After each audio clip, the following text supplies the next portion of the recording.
इससे पिछले वीडियो में हम यहाँ तक तो कर लिए थे, ठीक है। ये क्वेश्चन आंसर आपको करवा दिए हैं। अब अगला ये टॉपिक देखते हैं, धातुओं और अधातुओं के रासायनिक गुणधर्म, ठीक है। तो रासायनिक गुणधर्म में क्या होता है, नया सब्सटेंस बनता है। भौतिक गुणधर्म में क्या होता है, नया सब्सटेंस नहीं बनता था। तो रासायनिक गुणधर्म में क्या होता है, मान लीजिए हम किसी चीज़ को जला रहे हैं तो क्या होता है, रासायनिक गुणधर्म। तो पहला देखते हैं, धातुओं का वायु में दहन करने से क्या होता है। दहन यानी कि जलाने से क्या होता है।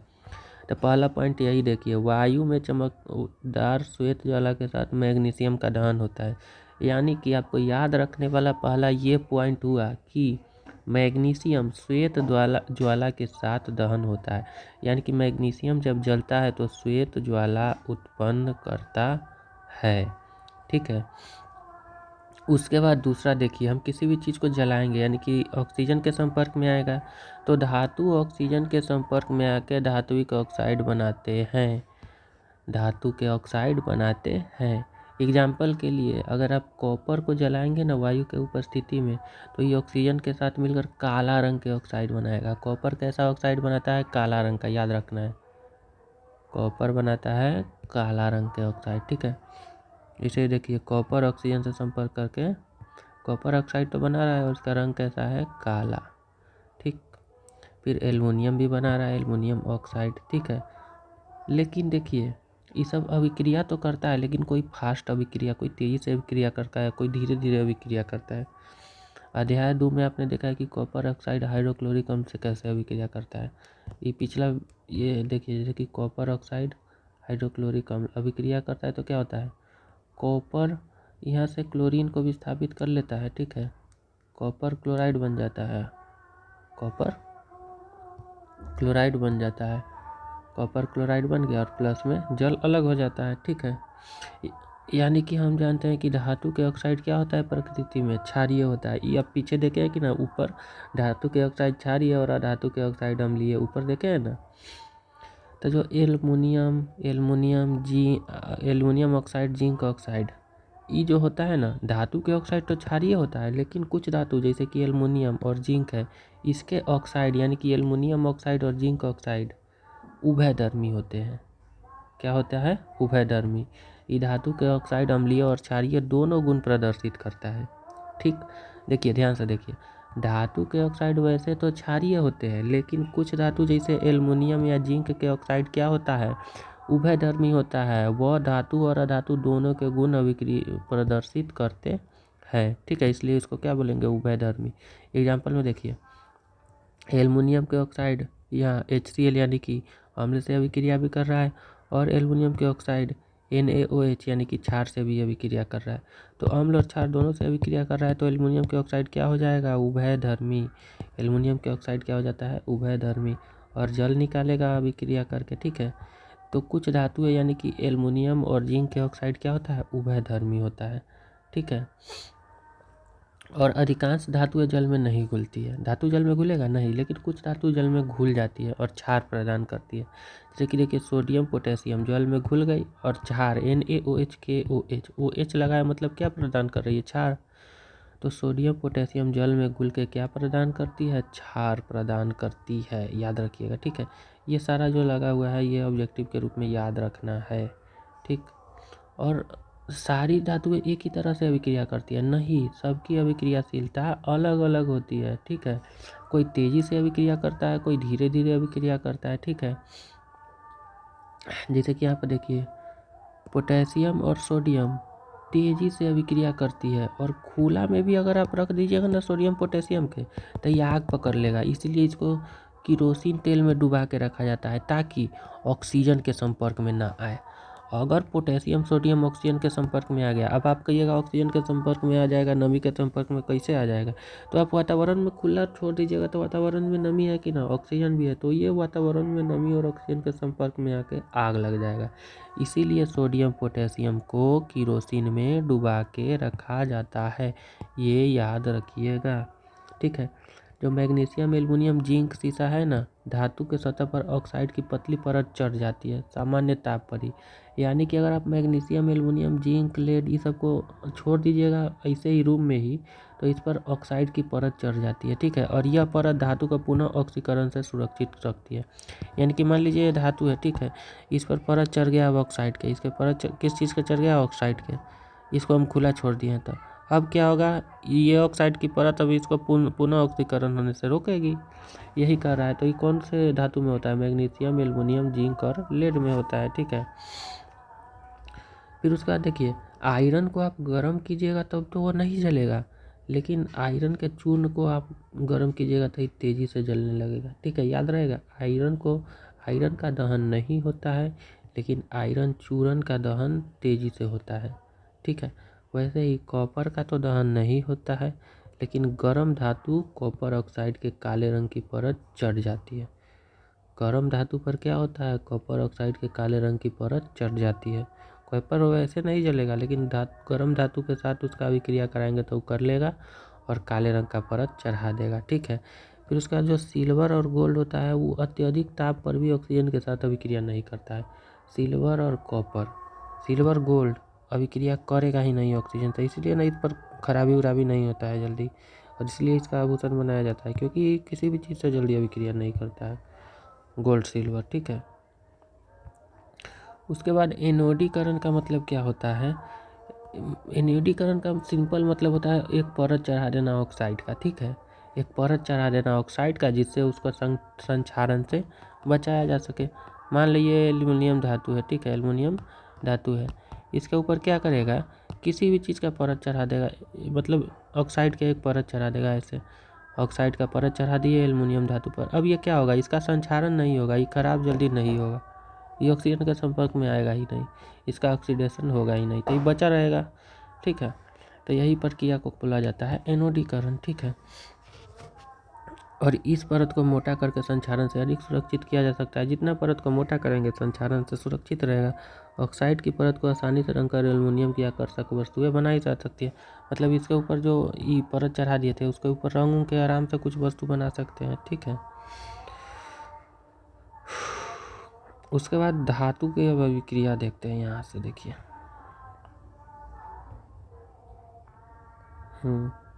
देखिए ये प्रयोग है, ठीक है, तो ये प्रयोग है तो हम कर नहीं सकते हैं, ठीक है, ये तो लेबोरेटरी में होता है, तो हम इससे होने वाली चीज़ों को डायरेक्ट समझ के याद ही कर लेते हैं, ठीक है। जैसे कि यहाँ पे देखिए, धातु जल से अभिक्रिया करके धातु के ऑक्साइड और प्लस में हाइड्रोजन गैस मुक्त करता है, ठीक है। जैसे कि इस प्रयोग में देखिए ये हाइड्रोजन गैस इसमें से निकल रहा है, ठीक है। तो हाइड्रोजन गैस कब निकलता है, जब धातु का जल के साथ अभिक्रिया करता है तो धातु के ऑक्साइड बनता है, यानी कि धातु ऑक्सीजन से संपर्क कर लेता है और हाइड्रोजन गैस उसमें से निकलता है। या फिर धातु के ऑक्साइड जल से अभिक्रिया करके धातु हाइड्रोक्साइड OH बन जाता है, ठीक है, धातु हाइड्रोक्साइड बन जाता है। जैसे कि ये देखिए, ये धातु हाइड्रोक्साइड बन गया, सोडियम हाइड्रोक्साइड, पोटेशियम हाइड्रोक्साइड, ठीक है। तो ये देखिए, पोटेशियम सोडियम जब जल से अभिक्रिया किया है, देखिए धातु जल से अभिक्रिया किया है तो धातु के ऑक्साइड हाइड्रोक्साइड ही बन गया है, ठीक है। प्लस में हाइड्रोजन गैस निकाला है, प्लस में ऊष्मा भी निकाला है। तो ऊष्मा कौन सा धातु निकालता है, सोडियम पोटेशियम। देखिए पोटेशियम एवं सोडियम जैसी धातु ठंडे जल के साथ तो अभिक्रिया करती है, ठीक है, और तेजी से ऊष्मा छेपी का मतलब क्या होता है, ऊष्मा जो निकालता है, इसलिए ऊष्मा छेपी अभिक्रिया होती है जिससे उत्सर्जित हाइड्रोजन तत्काल प्रज्वलित हो जाता है। तो इससे ऊष्मा भी निकलता है, कौन सा, पोटेशियम सोडियम, ठीक है। और जो कैल्शियम होती है वो धीरे धीरे अभिक्रिया करती है और ऊष्मा भी नहीं निकाल रहा है, ऊष्मा निकाल रहा है, ऊष्मा नहीं निकाल रहा है। और कैल्शियम धातु का एक और क्या खूबी होता है कि तैरने लगता है। कौन सा धातु तैरने लगेगा, तो कैल्शियम और प्लस में मैग्नीशियम का भी देखिए यहाँ पर यह तैरना प्रारंभ कर देती है। तो कौन सा धातु पानी में तैरने लगता है, तो कैल्शियम और प्लस में मैग्नीशियम। कौन सा धातु पानी में तैरने लगता है, कैल्शियम प्लस में मैग्नीशियम, ठीक है। क्यों तैरता है, क्योंकि जब हाइड्रोजन से अभिक्रिया करता है ना तो हाइड्रोजन गैस का बुलबुला कैल्शियम से भी चिपक जाता है। जैसे कि देखिए ये कैल्शियम है या मैग्नीशियम है, ठीक है। तो हाइड्रोजन गैस का बुलबुला क्या होगा, इस पर चिपक जाएगा, और जब बुलबुला चिपक जाएगा, ऐसे बुलबुला इस पर चिपक गया तो क्या होगा, ये हल्का हो जाएगा, और हल्का हो जाएगा तो तैरने लगेगा, ठीक है। तो कौन सा धातु तैरने लगता है, तो कैल्शियम और मैग्नीशियम। जब कब तैरता है, जब हाइड्रोजन गैस से अभिक्रिया करता है, तो हाइड्रोजन गैस के बुलबुले इसके सतह पर चिपक जाते हैं और ये तैरने लगता है, ठीक है। और कौन से धातु होते हैं जो अभिक्रिया ही नहीं करता है, तो देखिए एल्युमिनियम, आयरन, जिंक, न तो ठंडा जल से अभिक्रिया करेगा ना ही गर्म जल से, लेकिन भाप से अभिक्रिया कर लेगा। कौन कौन सा, aluminium, iron, zinc. Aluminium, iron, zinc किस चीज़ से अभिक्रिया करेगा, भाप से अभिक्रिया कर लेगा। देखिए एल्युमिनियम आयरन किस चीज़ से अभिक्रिया कर लेगा, भाप से। देखिए गैस जी लिखा हुआ है, मतलब क्या है, ये गैस है, भाप है, ठीक है। और क्या बनाएगा, एल्युमिनियम ऑक्साइड, आयरन ऑक्साइड। और एस मतलब क्या है, सॉलिड है। और हाइड्रोजन जी मतलब गैस निकालेगा, तो हाइड्रोजन गैस निकालेगा, ठीक है। और जो लेड, कॉपर, सिल्वर, गोल्ड है, ये किसी भी चीज़ से अभिक्रिया नहीं करता है। कौन सा, लेड, कॉपर, सिल्वर, गोल्ड धातु किसी भी चीज़ से अभिक्रिया नहीं करती है, ठीक। अब अगला देते हैं धातु के अम्लों से अभिक्रिया। हमको पता है धातु अम्ल से अभिक्रिया करके लवण और हाइड्रोजन गैस बनाते हैं, ठीक है।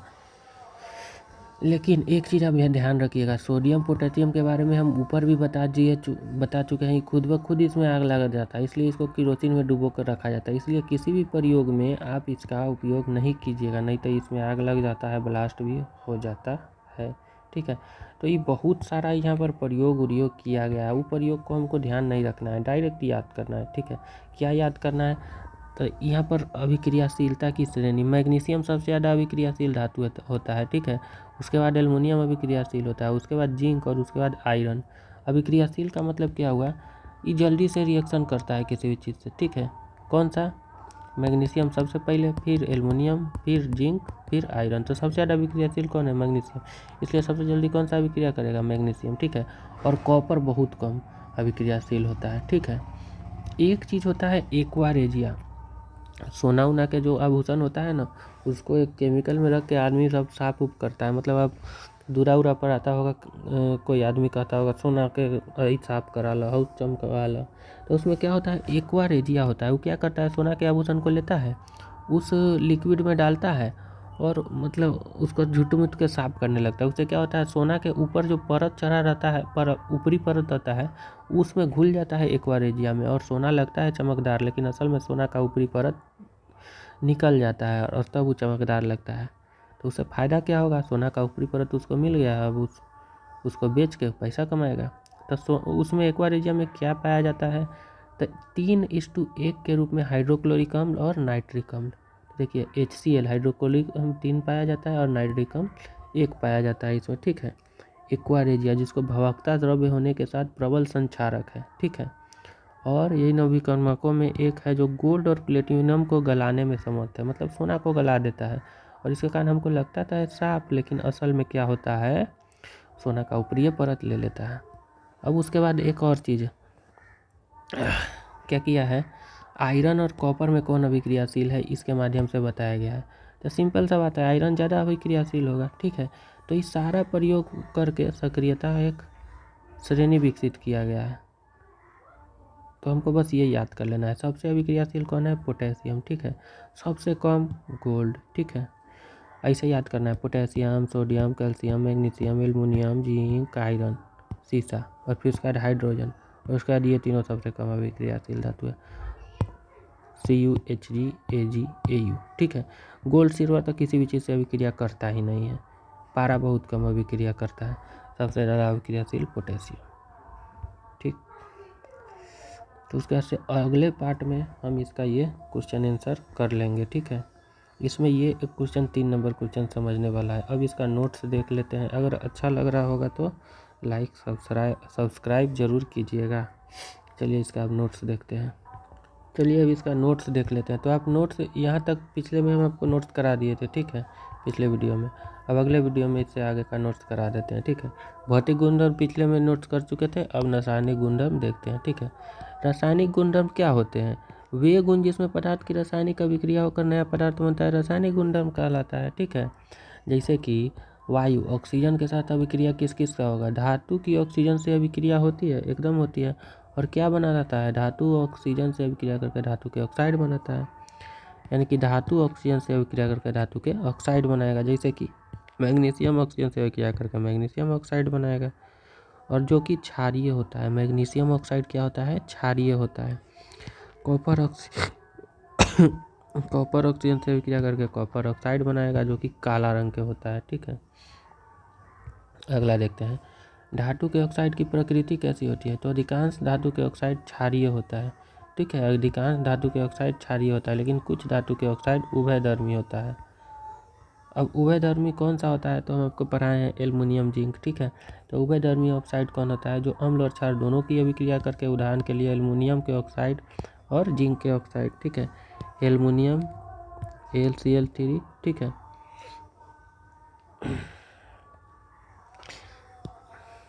ये कैसे उल्टा सुल्टा दे दिया है। अब ये छोड़िए, इसको हटाइए, यहाँ तक याद रखिएगा। ठीक, यहाँ तक का नोट्स बनाइएगा। एल्युमिनियम के ऑक्साइड और जिंक के ऑक्साइड क्या होते हैं, उभयधर्मी होते हैं। ये अम्ल और क्षार दोनों से अभिक्रिया करते हैं। ठीक है, और धातु के ऑक्साइड ऑक्सीजन के साथ अभिक्रिया करते हैं। हाँ, तो धातु ऑक्सीजन से अभिक्रिया करके अधातु ऑक्सीजन से अभिक्रिया करके अधातु के ऑक्साइड बनाते हैं। ठीक है, और अधातु के ऑक्साइड कैसा होता है, अम्लीय। धातु के ऑक्साइड क्षारीय, अधातु के ऑक्साइड अम्लीय। अधातु के ऑक्साइड की प्रकृति अम्लीय होती है।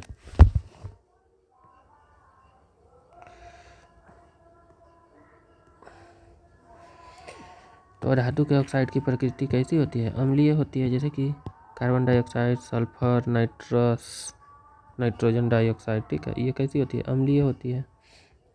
जल से अभिक्रिया करता है, धातु जल से अभिक्रिया होती है। देखिए, पोटेशियम, सोडियम ये तेजी से अभिक्रिया करके हाइड्रोजन गैस निकालेगा। ठीक है, इसलिए सोडियम को किस चीज़ में देखा जाता है, केरोसिन में।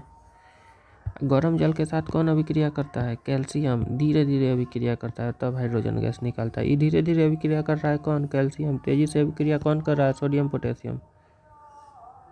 भाप के साथ कौन अभिक्रिया करता है, aluminium zinc iron. Aluminium zinc iron किसके साथ, भाप के साथ अभिक्रिया करके हाइड्रोजन गैस निकालता है। अगला देखिए, धातु की जल के साथ अभिक्रिया, मतलब अधातु की, तो अधातु जल के साथ अभिक्रिया नहीं करती है। ठीक है, और अम्ल के साथ अभिक्रिया देखती हैं। अधातु अम्ल के साथ अभिक्रिया करती है, तो लवण हाइड्रोजन गैस बनाती है। जैसे कि ये तो धातु हो गया, जिंक हाइड्रोक्लोरिक अम्ल के साथ अभिक्रिया करे, जिंक क्लोरीन और जिंक क्लोराइड और हाइड्रोजन गैस, ये तो धातु हो गया। हाँ, तो धातु अम्ल से अभिक्रिया करके लवण और हाइड्रोजन गैस बनाएगा। ठीक है, धातु अम्ल से अभिक्रिया करके लवण और हाइड्रोजन गैस बनाएगा। और सोडियम पोटेशियम को अम्ल के साथ नहीं लेते हैं, क्यों, क्योंकि सोडियम पोटेशियम अनाहिते जलने लगता है, इसलिए खतरनाक न होता है। और कॉपर, सिल्वर, गोल्ड क्या होता है, अम्ल से अभिक्रिया नहीं करता है, अभिक्रियाशील बहुत कम है। अधातु अम्ल से अभिक्रिया करेगा, नहीं करेगा। ठीक है, धातु अम्ल, अब देखिए धातु के धातु लवणों के साथ अभिक्रिया, यानी कि अब विस्थापन अभिक्रिया के बारे में पढ़ना है। सबसे पहले विस्थापन अभिक्रिया होता क्या है, अधिक अभिक्रियाशील धातु कम अभिक्रियाशील धातु को क्या करेगा, विस्थापित कर देगा। तो इसी को विस्थापन अभिक्रिया कहते हैं। जैसे कि आयरन कॉपर सल्फेट के साथ अभिक्रिया करेगा, तो आयरन सल्फेट बन जाएगा, कॉपर अलग हो जाएगा। यहाँ आयरन कॉपर से अधिक अभिक्रियाशील धातु है। ठीक है, और सक्रियता श्रेणी जो आपके बुक में दिया है, सबसे अभिक्रियाशील धातु पोटेशियम, सबसे कम कौन सा, गोल्ड। ठीक है, सक्रियता की श्रेणी का महत्व क्या है, धातु के निष्कर्षण किया जाता है, विस्थापन अभिक्रिया किया जाता है, जंग से सुरक्षा दिया जाता है सक्रियता के कारण, और जल अम्ल व जल के साथ अभिक्रियता पता चलता है। ठीक है, और धातु अधातु में हम देख लेते हैं गुण। ऑक्सीजन से कौन सा अभिक्रिया का, मतलब ऑक्सीजन से संपर्क करके क्या बनाता है, धातु के ऑक्साइड क्षारीय होती है और धातु के ऑक्साइड अम्लीय होते हैं, आपको पता होना चाहिए। जल से अभिक्रिया करके हाइड्रोजन गैस निकालता है, और अधातु सामान्यतः जल से अभिक्रिया करता ही नहीं है। अम्ल से कौन सा अभिक्रिया मतलब अम्ल से अभिक्रिया करके भी हाइड्रोजन गैस निकालता है, लेकिन अधातु अम्ल से अभिक्रिया नहीं करता है। लवण को विस्थापित कर देता है कौन, धातु, और अधातु विस्थापित नहीं कर देता है। यानी कि धातु क्षारीय होती है और अधातु अम्लीय होती है। ठीक है, अधिक अभिक्रियाशील जो धातु होगा कम अभिक्रियाशील धातु को विस्थापित कर देगा। और सक्रियता श्रेणी सबसे महत्वपूर्ण, ये टेबल के हिसाब से ये टेबल आपको याद रखना ही है, ठीक है। ये वाला इससे एग्जाम में सीधा सवाल आता है और 2-3 सवाल आपको इसी टेबल से करना है, ठीक है। तो ये टेबल आपको याद होना ही चाहिए। सबसे अधिक पोटेशियम अभिक्रियाशील है, potassium, sodium, calcium, magnesium, aluminium, zinc, iron, tin, सीसा, कॉपर। मतलब आयरन के बाद लेड, ठीक है, जिसको सीसा कहते हैं। तो उसके बाद हाइड्रोजन, कॉपर, ठीक है। तो उसके बाद मरकरी और सिल्वर, गोल्ड तो कम होता ही है। तो यहाँ तक मरकरी तक आपको याद करना है, ठीक है। उसके बाद अगले वीडियो में हम इसका क्वेश्चन आंसर कर लेते हैं, जो कि पेज नंबर 54 में दिया हुआ है। देखिए ये वाला क्वेश्चन अगले वीडियो में ये क्वेश्चन हम कर लेते हैं, ठीक है। धन्यवाद। अगर अच्छा लगे तो लाइक सब्सक्राइब जरूर कीजिएगा।